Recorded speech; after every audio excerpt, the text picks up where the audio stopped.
Yun mga kapambihira, kumusta po kayong lahat? For today's video ay gagawa tayo ng isang masarap na putahe. Ito ay ang laing. So for una, nilagay ko muna yung pangalawang gata dito sa ating kawali at pinagsama-sama ko na ang ating mga sangkap. Siyempre meron tayong baboy.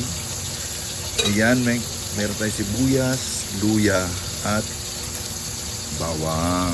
So yan. Pakukuluin na natin yan mga pambihira kasabay na nung dahon. At syempre yung dahon, kailangan natin yan pira-pirasuhin pa para hindi siya ganun kalaki pag ating kinain. Alright, ayan, himay-himayin pa rin natin siya.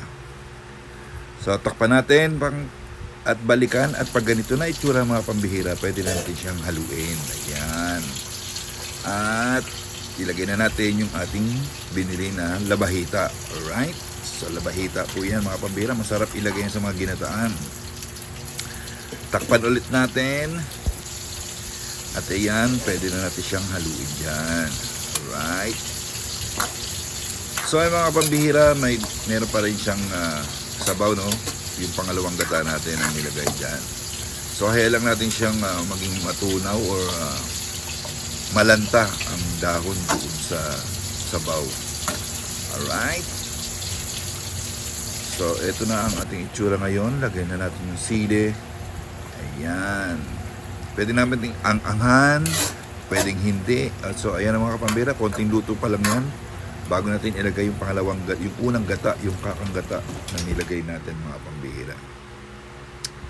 Ayan na. Ilagay na natin at okay na yung ating dahon.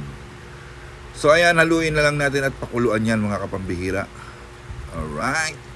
Shoutout po sa ating lahat at maraming salamat po sa mga lagi nakasupport sa aking video mga pambihira. Mga Facebook at sa YouTube mga pambihira. Hindi pa rin ako sumasweldo.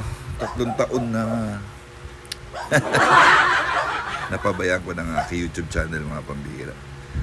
So ayan, konting minuto na lang ito mga pambihira. Medyo iininin lang natin ng kaunti. Iigahin, patutuyuin ng kaunti. Alright. Napakasarap niya partner sa pritong liempo or isda. At ito na ang ating resulta mga pambihira. Ayan na. Nag-aamoy latik na siya. At ito na ang ating